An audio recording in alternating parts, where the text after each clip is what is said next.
पूरे पाकिस्तान के लिए शर्मिंदगी का मुकाम है, क्योंकि आज जो बिग बैश के अंदर हुआ है और जिसके साथ हुआ है वो पाकिस्तान को रिप्रेजेंट कर रहा था और उसके साथ बिल्कुल सही हुआ है। हम ये नहीं कह सकते उसके साथ गलत हुआ है। मोहम्मद रिजवान को रिटायर्ड आउट करवा दिया गया बिकॉज वो बहुत स्लो खेल रहा था, पावर सर्च चल रहा था। मेलबर्न का मैच था आज, जिसके अंदर होता क्या, सिडनी थंडर के साथ मोहम्मद रिजवान खेल रहे होते हैं, 23 बॉलों पे 26 किया होता है। होता क्या है कि विल सदरलैंड जो कि कप्तान है मेलबर्न रेनिगेट्स के, वो कहते हैं कि भाई रिजवान आ जाओ वापिस, क्योंकि पावर सर्च चल रहा होता है। पावर सर्च क्या होता है कि इसके अंदर 4 ओवर पावर प्ले के होते हैं, उसके बाद 2 ओवर आप कभी भी एंड के ऊपर ले सकते हैं जिसमें 2 फील्डर ही सिर्फ बाहर होंगे। तो वो टाइम चल रहा था, रिजवान से खेला नहीं जा रहा था। आज ही बिग बैश लीग में रिजवान को 18वें ओवर में कप्तान ने बुला लिया कि आप 26 रन बनाए 23 बॉलें खेलकर, तो उनको लगा कि स्लो खेल रहे हैं, ये जो रिपोर्ट छपी है उसके मुताबिक स्लो खेल रहे हैं रिजवान। तो ये आपको कैसा लगा? ये है वो मंजर, देखें जो स्क्रीन पे आप देख रहे हैं। कप्तान गए, वो खुद भी कुछ कर नहीं सके कप्तान, बहरहाल रिजवान को बुला लिया। रिजवान का ये बिग बैश लीग बड़ा हौसला अफजा नहीं है, कोई 150 रन इन्होंने किए हैं 8 मैचेस में। तो रिजवान पहले तो इस वाक़े के ऊपर आपका वसीम आपकी देखिए, कोई मतलब वो अनहोनी चीज़ नहीं है, दुनिया में पहली दफ़ा ये चीज़ नहीं हुई है। अब तो ये लीग क्रिकेट में तो होता आ रहा है। अभी हम जो बात कर रहे थे सिचुएशन से, आज जैसा ना आज हद हो गई है, आज हद हो गया। मेरी बबरों भी जलील करा रही है। ये नहीं है कि हमारे बकाया प्लेयर बीबीएल में बड़ा एक्स्ट्रा ऑर्डिनरी टॉप क्लास का प्रदर्शन कर रहे हैं, वहां पे भी सारे ही हक रहे हैं, हमारे जितने भी है। खास तौर पे 2 बंदे जो है ना, रिजू डांसर, लिपस्टिक पाउडर, ठीक है, और दूसरा मेरी बबरो, ये दोनों जलील करा रहे हैं। ये बड़े हमारे टॉप क्लास के प्लेयर थे ना T20 के। ये बीबीएल में बाबूजी जो आज कांड हुआ है ना, आज कांड हुआ है बीबीएल वालों ने ना, आज जो हरकत की है ना, उसके बाद मेरे घंटे के फुद्दू यूट्यूबरों को, हमारे मीडिया के फुद्दू बंदों को बाबूजी इतनी कोई सला आग लगी है ना, आग सही तरह से आग लगी है। आज कुछ ये कांड हुआ है कि बाबूजी बीबीएल का मैच लगा हुआ था जिसमें मेरा रिजू डांसर लिपस्टिक पाउडर खेल रहा था। वो करोड़ों रुपीस लेके जाएंगे और आप जो है वो उस टीम की कब्र खोदने के लिए लगे हुए हैं। हर मैच में आप जो है वो रना बॉल खेलते हैं T20 में, जहां पर कोई टेस्ट में ऐसे नहीं खेलता है। तो फिर दूसरी टीम वाले क्या आपको वहां पर बैठा के हलवा खिलाएंगे? नहीं भाई, वो आपको बोलेंगे कि हमने तुम्हें पैसा दिया है जिस काम का वो तुम कर नहीं रहे हो, तो बाहर आ जाओ। और आज ये जिल्लत रिजवान ने अपने साथ बांधी और रिजवान को बाहर बुला लिया गया, और ये पहली बार नहीं है। आप मुझे बताएं, आपको लगता है कि पाकिस्तान की टीम अगर वर्ल्ड कप खेलने जा रही है, कोई सेटल नजर आती है आपकी टीम? इसके बाद एक सीरीज है ना, आपके ओपनर सेटल हैं, ना आपके मिडिल ऑर्डर आपके पास है, ना आपके बॉलर्स हैं। थोड़ा सा कुछ और टीम तो सेटल करो भाई। रिटायर्ड आउट एक रह गया था ना, रिटायर्ड हर्ट बाजी लग गई है, तब आप बाहर जाया जाता है। या दूसरी ऑप्शन होती है कि यार थक गया है, बहुत अच्छी बैटिंग कर गया है, थक गया है, तो आप वापस बुला लिया जाए। नहीं, यहाँ पे वो सीन ही नहीं हुआ, ये सीन ही नहीं हुआ। उन्होंने कहा कि बाजी ये तरक्का घटिया लांती किस्म का प्लेयर है, इसे बाहर निकालो सबसे पहले। अब मैं कहता हूं ये वक्त आने वाला है, ये वक्त आने वाला है। जो मेरी बबरों का ना बब्रिस्तान वाला बनाया था ना, है वो फैंस उठ के कुटेंगे इसे। अब हमारे प्लेयरों को वही फैन आके कुट लाते मारेंगे। अब बीबीएल से लाते मार के निकालेंगे इनको सालों को, जिस तरह की इनकी घंटे की एल किस्म की परफॉर्मेंस है। ठीक है, वो सालों किस मुंह से गए थे बीबीएल खेलने? T20 की है वो, टेस्ट नहीं है वो, बीबीएल टेस्ट नहीं है, T20 खेलना होता है उसके अंदर।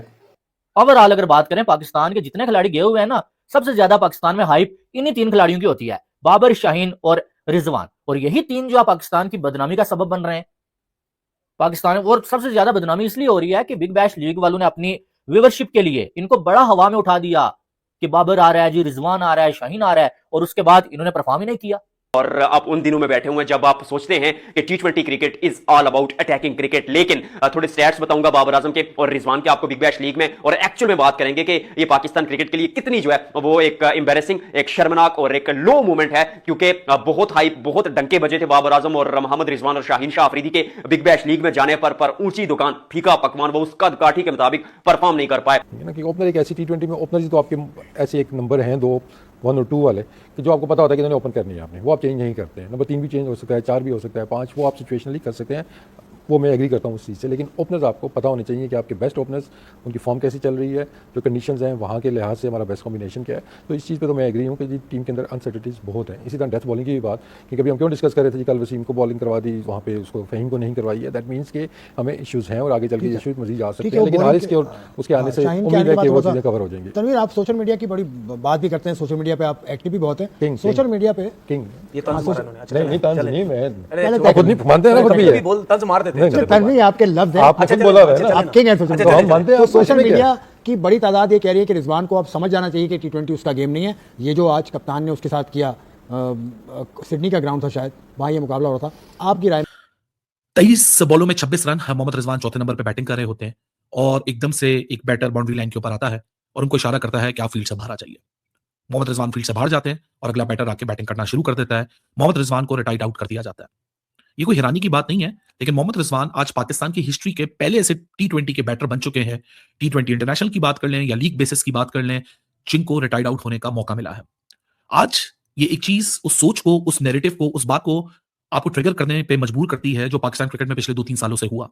मोहम्मद रिजवान और बाबर आजम, मुझे पर्सनली लगता है कि दोनों में से टीम में एक की जगह बनती है, क्योंकि मॉडर्न डे क्रिकेट में शायद आप कुछ दिन ऐसे हो जाएं कि जिस दिन ऊपर से 3 जल्दी विकेट गिर जाएं, फॉर एग्जांपल साइम अयूब, शाहिद फरहान, फखर जमान जल्दी आउट हो जाते हैं, तो आपको बाबर रिजवान जैसा एक खिलाड़ी चाहिए जो इनिंग कैरी करे। पर अब 2026 में 21वीं सदी में जब T20 क्रिकेट बहुत तेज हो चुकी है तो शायद दोनों की जगह ना बन पाए। लेकिन श्रीलंका में आप वर्ल्ड कप खेल रहे हैं और उस्मान खान की कारकर्दगी रिजवान से भी बदतर है, तो फिर आप उस्मान खान को माफ कीजिएगा शामिल करेंगे। लेकिन वहां ट्विस्ट आता है, हाजा नाफे आते पहले मुकाबले में 15 गेंदों पर 26 रन, 1 चौका 1 छक्का, थोड़ी इंटेंट दिखाई, तो फिर क्या हाजा नाफे को आप वर्ल्ड कप में शामिल करेंगे? पर उनकी कीपिंग पे बहुत सवालिया निशान है। तो और फ्रेंचाइज को भी ये बात दिमाग में रखनी चाहिए थी, क्योंकि देखेंगे अगर आप किसी फ्रेंचाइज को लीड कर रहे हैं और आपने किसी को पिक करना है तो आपको 100% किसी उस प्लेयर के बारे में 100% उसके जो वीकनेस या स्ट्रॉन्ग पॉइंट्स है उसको मद्देनजर रख के उसको पिक करना होता है। आप ऐसे तो नहीं उसको पिक कर सकेंगे कि वो ओपन पे अच्छा परफॉर्म करता है और आप उसको चौथे 5वें नंबर पे जब डालेंगे तो उसकी परफॉर्मेंस पे फर्क आएगा। तो ये मेरा ख्याल है कि दोनों जानिब से प्रॉब्लम है अभी। तो वो बुला लेते हैं रिजवान को आउट करवा देते हैं, वो कि रिटायर आउट हो गया।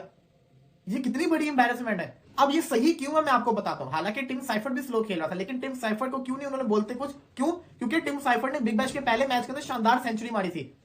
वो तेज भी खेलता है, कभी कभी स्लो खेलता है। मोहम्मद रिजवान कंटिन्यूसली स्लो खेल रहा है। खाली रिजवान नहीं, बाबर भी।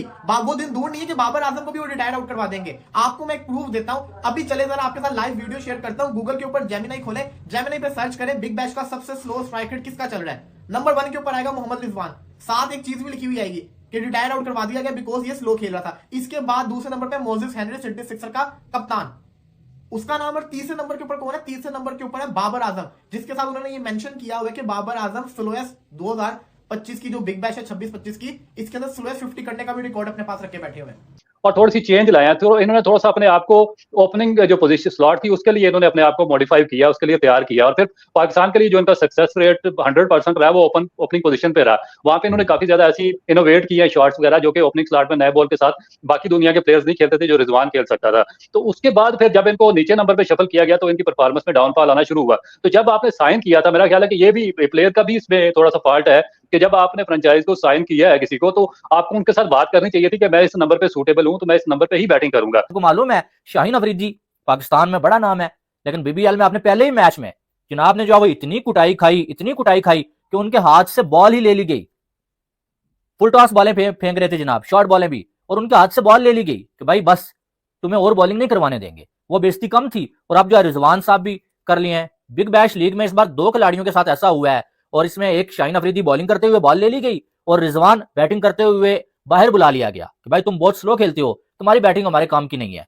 और मैं आपको बता दूं, बाबर आजम की टीम अच्छी है, बाबर आजम की टीम वाले अच्छे हैं या क्या है मुझे समझ नहीं है, लेकिन बाबर आजम भी ऐसी ही जो आप बिग बैश लीग में बैटिंग कर रहे हैं कि किसी दिन ऐसा हो सकता है कि आपको खबर मिले तो बाबर आजम को भी बाहर बुला लिया गया है। और फिर स्पेशली जिस तरीके से हमारा जो कंट्रोवर्सी चल रही है, देखिए जब आप इंटरनेशनल साइनिंग करते हैं, किसी दूसरे कंट्री का एक बहुत बड़ा प्लेयर साइन करते हैं, तो फिर आपको उसको कंट्री की रेपुटेशन का भी ख्याल करना पड़ता है और फिर जो उनके ग्राउंड रियलिटीज चल रही होती है उनको भी देखना पड़ता है। हमारे जिस तरह की इंडिया के साथ तल्का चल रहे हैं, अभी आप इंडियन जो मीडिया है वो उठाकर देख लें कि वो इसको किस तरीके से स्टोरी को वो पब्लिश कर रहा है, और वो इन्होंने एक मुकम्मल तौर पर ह्यूमिलिएशन करना शुरू कर दिया, एक मजाक बना के रख दिया। तो जब कोई फ्रेंचाइज साइन करती है तो ये चीजें उसको मेरा ख्याल है कि अपने ज़हन में रखनी चाहिए और सोच समझ के इस तरह का स्टेप लेना चाहिए, जो कि ना सिर्फ रिजवान तो एक प्लेयर है, ठीक है, मगर उसका जो फॉल आउट है इसको बाहर बुलाने का, तो उसमें पाकिस्तान का नाम भी बहुत ज्यादा आ रहा है। उसने बहुत इशारा किया, चल नीचे वापस आ, बस बहुत हो गया, चल अंदर हो, चल बस तेरे से ना हो पाएगा।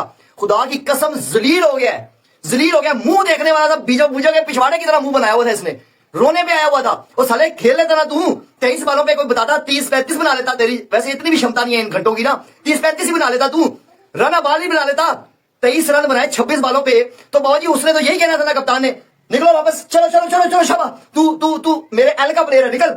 उसने बाबूजी लाते मार के रिटायर्ड आउट करा दिया मोहम्मद रिजवान को। ये कितनी बड़ी इंसल्ट है, और BBL की हिस्ट्री में BBL की हिस्ट्री में आज तक कभी नहीं हुआ ऐसा, आज तक कभी नहीं हुआ कि किसी ओवरसीज प्लेयर को बाबूजी रिटायर्ड आउट किया गया हो। मोहम्मद रिजवान को बिग बैश लीग का मैच खेलते हुए पिच से वापस बुला लिया जाता है कि आप स्लो खेल रहे हैं। और विल सदरलैंड जो कि मेलबर्न रेनिगेट्स के कप्तान हैं, वो 19वें ओवर में जब मोहम्मद रिजवान 23 गेंदों पर 26 रन बनाकर पिच पर विराजमान थे, तो उनकी जानिब से कहा जाता है कि आप वापस आ जाइए, क्योंकि आपकी जो खेलने का तरीका है या जो आपका गेम प्ले है, या जो आपकी अप्रोच है, वो हमारी टीम के लिए बेहतर नहीं है। कोई ढकी छुपी बात नहीं है, कोई जितनी मर्जी बात कर ले कि रिजवान ने खुद ये फैसला लिया। अगर रिजवान ये खुद फैसला लेते तो फिर वो यूं करके जो इशारा किया ना विल सदरलैंड ने, वो नहीं होता। और क्या ये रिजवान के लिए और पाकिस्तान क्रिकेट के लिए शर्मनाक मोमेंट है, क्योंकि रिजवान का strike rate big bash league में 104 का है, बाबर आजम का strike rate big bash league में 108 का है। आप 2026 में बैठे, मॉडर्न डे क्रिकेट की बात करते हैं, आप उन दिनों में बैठे हुए जब अभिषेक शर्मा पावर प्ले में गेम खत्म कर देते हैं, जब इवन सलमान अली आगा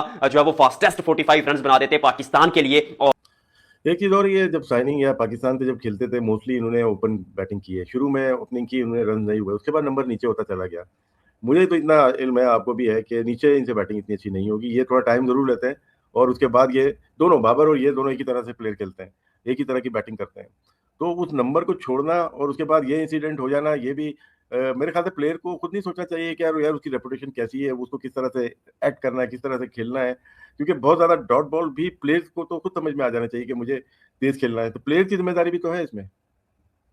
बिल्कुल है राशिद भाई। दूसरी चीज ये कि इन्होंने अपने आप को अडॉप्ट किया था, क्योंकि ये तो हम जानते हैं कि नंबर 5 या 6 पे इनसे उस तरह बैटिंग नहीं होती थी, और स्पेशली जो शॉर्ट फॉर्मेट है उसके लिए बेस्ट फिट थे। तो इन्होंने थोड़ी सी अडॉप्टेबिलिटी लाई अपनी खेल में।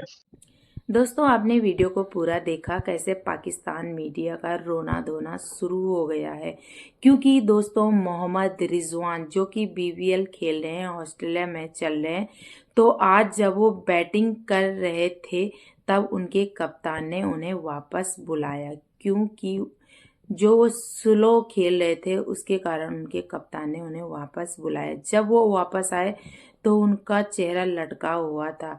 पाकिस्तान पब्लिक का यह कहना है कि हमारे खिलाड़ी वहां खेलने गए हैं कि बेइज्जती कराने गए हैं अपने। भाई, जो भी उनके खिलाड़ी गए हैं, बड़े बड़े खिलाड़ी गए हैं वहां BBL खेलने, चाहे वो बाबर आजम हो, मोहम्मद रिजवान हो, ये सारे ही स्लो खेल रहे हैं। तो दोस्तों, वो दिन भी दूर नहीं है जब बाबर आजम को भी ऐसा निकाल दिया जाएगा। तो दोस्तों, आपकी इस वीडियो के बारे में क्या राय है, कमेंट बॉक्स में जरूर लिखना। चैनल पे नए हो तो सब्सक्राइब भी जरूर करना। हम आपके लिए ऐसी वीडियोस लाते रहेंगे। जय हिंद, जय भारत।